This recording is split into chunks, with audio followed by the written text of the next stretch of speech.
Baik, shalom Bapak Ibu yang diberkati oleh Tuhan. Saya bahagia pada saat ini kembali bila mana saya mendengarkan saudara dalam keadaan baik, dan saya berbahagia sebagai hamba Tuhan dari gereja Masjid Penharga 7 di Jemaat Ngemingan, bahwa semua saudara yang diberkati Tuhan dalam keadaan baik di tengah-tengah suasana yang kita hadapi. Dan saya yakin percaya melalui doa-doa dan permohonan-permohonan kita dan segala harapan-harapan yang saudara sudah sampaikan kepada Tuhan melalui doa-doa saudara dan mesbah kecil di dalam rumah saudara masing-masing, Tuhan telah dengarkan, dan hingga pada saat ini kita dalam keadaan baik. Terpujilah nama Tuhan.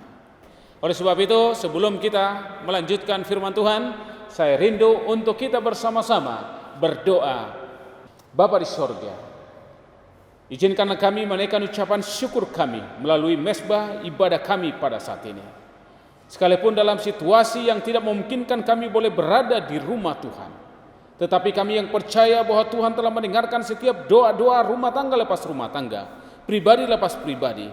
Dan pada saat ini Tuhan, biarlah kiranya penghiburan melalui firman boleh menjadi bagian kami, sehingga ketika kami mendengarkan firman ini boleh menguatkan kami, dan kami semua boleh tetap setia di hadapan Tuhan.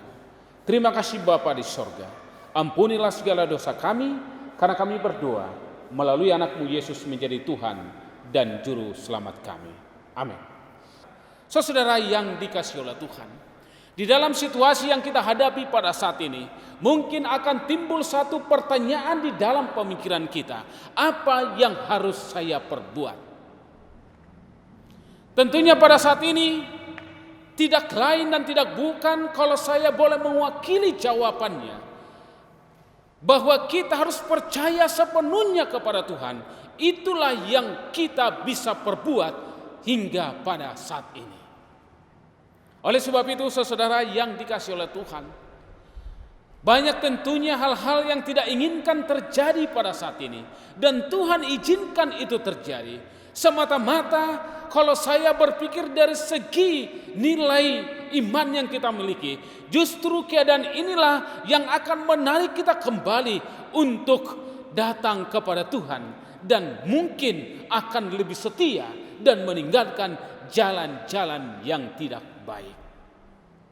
Saudara yang dikasihi oleh Tuhan, ketika kita mengingat satu kisah, bahkan dua kisah sekaligus di dalam firman Tuhan, yaitu di dalam Markus pasal yang keempat. Ini juga bisa kita lihat di dalam Matius pasal yang ke-8 dan juga Lukas pasal yang ke-8. Bagaimana di sini perikop ini mengatakan bahwa Tuhan meredakan angin badai tersebut. Saya yakin dan percaya saudara yang dikasihi oleh Tuhan, semua dunia sekarang sudah bergerak. Orang pintar dan orang-orang ahli sudah mencari solusi-solusi yang terbaik. Tetapi sebenarnya pada saat ini hasilnya seperti sia-sia, dan akhirnya kita harus datang kepada Tuhan memohon pertolongannya. Kisah yang saya maksud tadi dalam Markus pasal yang keempat, atau Matius pasal yang ke-8, atau Lukas pasal yang ke-8, tentunya kita tahu latar belakang daripada murid-murid ini sebagian, bahwa mereka adalah ahli di dalam namanya. Kalau mereka mencari ikan di danau, mereka sudah ahli ketika atau badai datang menerpa mereka. Saya yakin dalam jeda waktu ketika hamba-hamba Tuhan ini sebelum membangunkan Yesus, saya yakin mereka sudah melakukan upaya-upaya yang semaksimal mungkin. Mereka sudah melakukan apa yang menjadi bagian mereka. Dan saya yakin mereka sudah mengeluarkan semua ilmu, pengalaman-pengalaman yang mereka miliki pada saat itu. Tetapi sepertinya tidak ada yang berhasil, dan memang tidak berhasil. Itulah sebabnya ketika mereka sudah melakukan menjadi bagian mereka, akhirnya mereka mencari Yesus. Di manakah Yesus?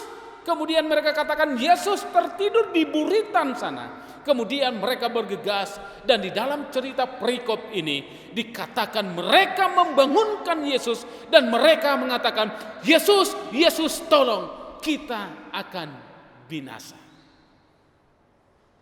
Saudara yang dikasihi oleh Tuhan, pada akhirnya memang kita harus datang kepada Tuhan. Dan inilah yang harus kita lakukan di dalam kehidupan kita. Tidak lain dan tidak bukan. Apapun yang menjadi usaha manusia, tanpa Tuhan, tanpa pertolongan Tuhan, tanpa ikut campur Tuhan, saudara dan saya tidak akan bisa keluar dari masalah ini. Itu sebabnya saudara yang dikasihi oleh Tuhan, kita punya program saat ini.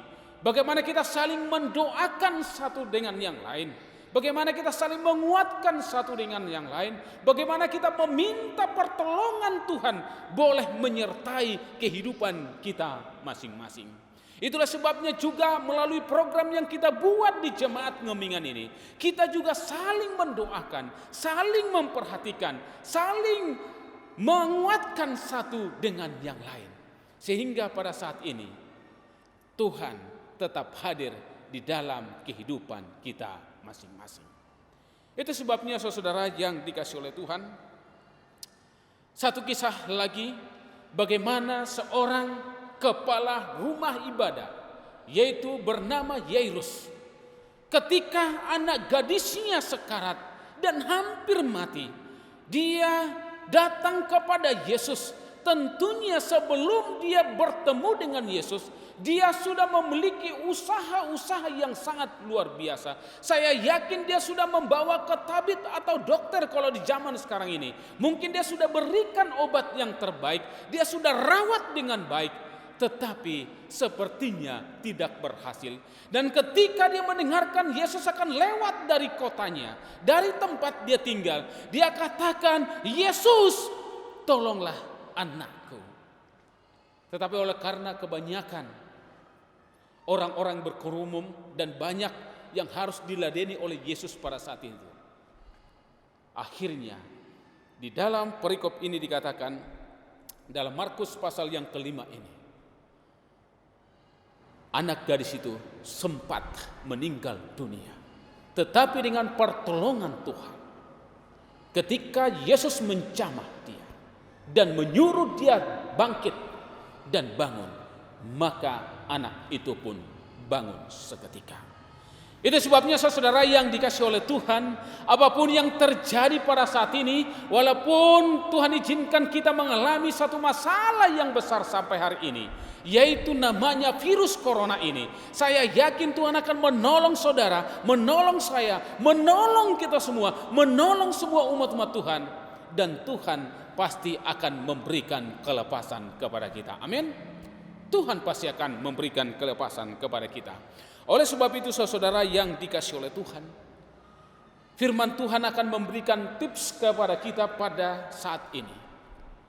Bagaimana kita sebagai umat-umat Tuhan yang Tuhan sudah berkati, Tuhan sudah peliharakan, dan Tuhan sudah sertai hingga perjalanan kehidupan kita sampai saat ini. Yang pertama adalah jangan takut. Jadi saudara yang dikasihi oleh Tuhan, jangan takut. Tentunya banyak hal-hal yang di luar dari apa yang kita harapkan terjadi pada saat ini. Tetapi Tuhan kembali katakan jangan takut. Jangan takut. Saudara yang dikasihi oleh Tuhan, bagaimana kehidupan kita sekarang ini, yang dibutuhkan adalah bagaimana kita menyerahkan kehidupan kita kepada Tuhan di tengah-tengah situasi yang kita dihadapi pada saat ini. Tetapi firman-Nya katakan, janganlah takut. Itu sebabnya dalam Yesaya pasal 43 ayat yang pertama dikatakan, tetapi sekarang beginilah firman Tuhan yang menciptakan engkau hai Yakub, janganlah membentuk engkau hai Israel. Janganlah takut, sebab aku telah menebus engkau. Aku telah memanggil engkau dengan namamu. Engkau ini kepunyaanku, oleh karena engkau berharga di mataku dan mulia, dan aku ini mengasihi engkau. Amin, saudara. Kita berharga di mata Tuhan. Tuhan mengasihi kita. Bukankah aku akan menyertai engkau sampai akhir zaman?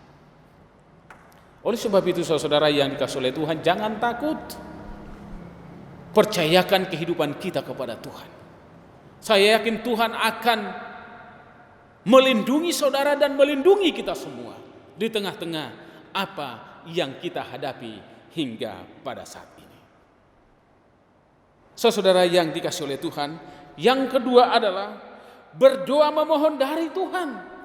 Memohon berkat, memohon kekuatan, memohon kelepasan.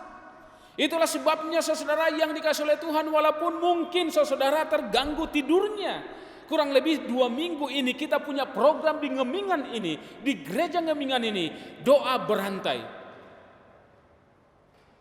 Ada yang bangun jam 12, ada yang setengah 1, ada yang setengah 2, ada jam 3 dan lain sebagainya. Mungkin sedikit terganggu, tetapi melalui doa-doa saudara, doa-doa kita semua, inilah yang akan menguatkan kita. Itu sebabnya saudara yang dikasihi oleh Tuhan, dalam Yesaya 40 ayat 29, Dia memberi kekuatan kepada orang yang lelah dan menambah semangat kepada yang tiada berdaya. Doa adalah diibaratkan napas kehidupan. Tanpa doa tidak ada kehidupan. Dengan doa kita akan mendapatkan kekuatan yang berasal daripada Tuhan. Oleh sebab itu saudara yang dikasihi oleh Tuhan, agar kita tidak takut di dalam menjalani kehidupan kita, di dalam menghadapi apa yang terjadi pada saat ini, biarlah kita berdoa dengan sungguh-sungguh, dengan niat yang betul-betul, maka Tuhan akan mendengarkan segala doa-doa kita. Dan firman-Nya juga dikatakan dalam Filipi 4 ayat 13, segala perkara dapat kutanggung di dalam Dia yang memberikan kekuatan kepadaku.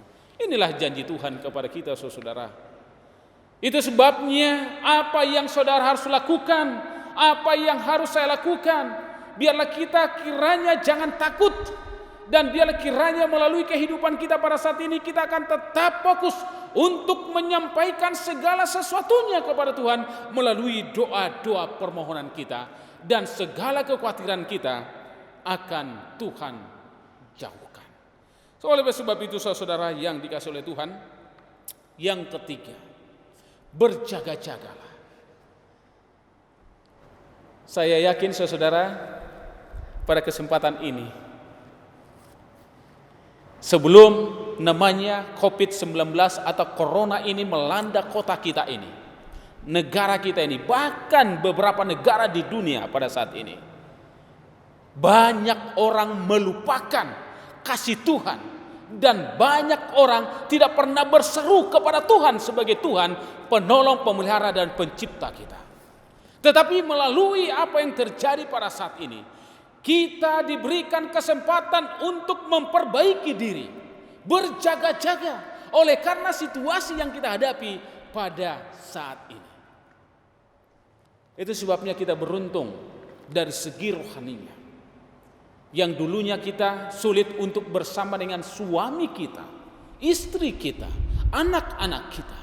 Yang dulunya kita tidak pernah membangun satu mesbah di dalam rumah tangga kita melalui renungan pagi, melalui sekolah sabat, ada ibadah-ibadah, doa-doa yang lainnya.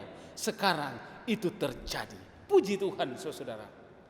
Yang dulunya kita tidak ada kesempatan untuk duduk bersama, berbicara bersama, mengobrol, bermain bersama dengan keluarga kekasih-kekasih hati kita. Itu terjadi pada saat ini. Walaupun banyak hal-hal negatif-negatif yang lain juga mengikuti yang sama. Tetapi saudara yang dikasihi oleh Tuhan, bahwa kita rindu kala ketika Yesus datang kali yang kedua. Saya yakin semua jemaat Ngemingan dan semua pemirsa dan kita semua rindu akan masuk ke dalam kerajaan surga. Amin. Itu sebabnya saudara yang dikasihi oleh Tuhan, kesempatan yang berbahagia yang Tuhan berikan kepada kita pada saat ini. Di dalam situasi ini, justru disinilah kita memperbaiki kehidupan kita, berjaga-jaga. Dan ketika Yesus datang kali yang kedua, kita akan bersama dengan Dia di surga yang Tuhan sediakan. Itu sebabnya dalam Lukas 21 ayat 11 dikatakan, dan akan terjadi gempa bumi yang dahsyat dan berbagai tempat akan ada penyakit sampar dan kelaparan, dan akan terjadi juga hal-hal yang mengejutkan dan tanda-tanda yang dahsyat dari langit. Jadi kita sebagai pengikut Kristus, sebagai anak-anak Tuhan, ini bukan hal yang baru bagi kita dalam perjalanan iman kita. Ini harus kita lalui. Tetapi apa yang kita perbuat? Marilah kita menyerahkan kehidupan kita kepada Tuhan. Tanpa Tuhan, kita tidak akan bisa keluar dari segala permasalahan yang kita hadapi hingga pada saat ini. Yang keempat adalah menjadikan Tuhan sebagai satu-satunya tujuan kehidupan kita. Pada akhirnya saudara, saya yakin semua kita rindu bahwa kita kelak ketika Yesus datang kali yang kedua, kita akan bersama dengan Dia di surga yang Tuhan sediakan. Bahwa dalam Filipi 3:20, kewarganegaraanmu adalah surga. Itu sebabnya ketika Tuhan berikan ini sekarang ini, ketika Tuhan izinkan ini terjadi kepada kita, kepada anak-anaknya pada saat ini justru mengingatkan kita bahwa di dunia ini hanya sementara waktu. Pada akhirnya ketika Dia datang kali yang kedua, sesuai dengan janji Yesus Kristus, saya akan datang kembali membawa engkau, supaya di mana aku berada, kamu juga berada. Oleh sebab itu, kita tidak perlu takut menjalani kehidupan ini, apapun yang terjadi pada saat ini, karena tujuan utama kita adalah surga. Itu sebabnya saudara yang dikasihi oleh Tuhan, ayat yang biasa dalam Matius 6 ayat 33 apa dikatakan, carilah dahulu kerajaan Allah dan kebenarannya, maka semuanya akan ditambahkan kepadamu. Mari kita melalui pengalaman yang terjadi pada saat ini, di kota kita ini, di negara kita ini, mari kita memiliki pengertian yang baru, bahwa biarlah Tuhan yang terutama di dalam kehidupan kita. Amin. Biarlah Tuhan yang lebih utama dalam kehidupan kita. Amin. Maka Tuhan katakan, aku akan menambahkan apa yang perlu ditambahkan. Kesehatan akan diberikan, damai sejahtera menjadi bagian saudara, harta benda mungkin juga akan diberikan, dan segala apa yang kita inginkan akan mengikuti kehidupan kita kalau kita sudah Tuhan yang kita duluankan. Yang terakhir adalah kita harus mampu melihat hikmat dari setiap masalah yang kita hadapi. Hikmatnya adalah seperti yang saya sampaikan tadi, bahwa sekarang ini kita lebih sungguh-sungguh mencari Tuhan di dalam kehidupan kita bersama dengan keluarga kita, dan menjaga pola makan kita, dan menjaga kesehatan kita, dan kemudian mengingatkan kita bahwa kematian itu bisa saja dekat di dalam kehidupan kita. Tetapi ketika kita sudah percaya dan melakukan hal yang terbaik dalam kehidupan kita kepada Tuhan, apapun yang terjadi, kita percayakan kehidupan kita kepada Tuhan, maka hasilnya keselamatan akan menjadi milik kita semua.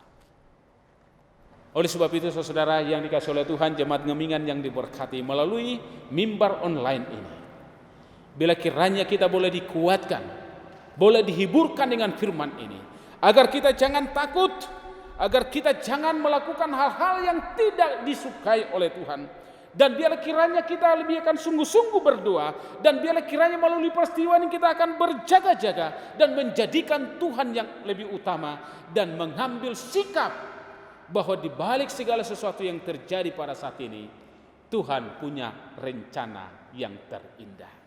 Oleh sebab itu saudara yang dikasihi oleh Tuhan, bila firman yang sedikit yang saya sampaikan kepada kita boleh menolong kita pada saat ini, agar kita tetap percaya sepenuhnya, dan sebagai ayat terakhir dalam 1 Tesalonika 5 ayat 18, mengucap syukurlah dalam segala hal, sebab itulah yang dikehendaki Allah di dalam Kristus Yesus bagi kamu. Jadi biarlah kita mengucap syukur tetap dalam kehidupan kita, dan memandang Tuhan kita sebagai Allah yang perkasa, Allah yang luar biasa yang akan memampukan kita untuk tetap setia sampai akhir zaman. Kiranya damai sejahtera, sukacita, dan pertolongan daripada Tuhan akan menyertai kita semua hari ini dan seterusnya. Mari kita tutup firman ini dengan tunduk kepala dan kita berdoa. Bapa di sorga, sungguh hati kami terberkati oleh firman Tuhan yang Tuhan sudah berikan melalui hamba-Mu pada saat ini. Biarlah kiranya di dalam segala apa yang terjadi pada saat ini, biarlah kiranya kami akan tetap datang kepada Engkau dan memberikan segala apa yang terjadi dalam kehidupan kami bersama dengan Engkau. Oleh sebab itu Tuhan, biarlah kiranya jemaat Tuhan di Ngemingan ini Tuhan tetap peliharakan, Tuhan tetap berkati, dan Tuhan tetap jagai, sehingga damai sejahtera akan tetap mengikuti kami hari ini dan seterusnya. Berkatilah keluarga kami masing-masing, berkatilah kiranya segala pergumulan kami, agar kami boleh keluar dari segala pergumulan yang kami hadapi pada saat ini. Dan sekiranya Tuhan mau, biarlah kiranya Engkau lalukan cawan ini dari kehidupan kami, virus COVID-19 ini, sehingga kami akan boleh melakukan segala yang terbaik dalam kehidupan kami dan memberikan kehidupan kami sepenuhnya kepada Tuhan. Terima kasih Bapa di sorga, kami serahkan kehidupan kami dan kami sambut berkat Tuhan di dalam kehidupan kami masing-masing. Karena kami berdoa melalui anak-Mu Yesus yang menjadi Tuhan dan Juru Selamat. Amin.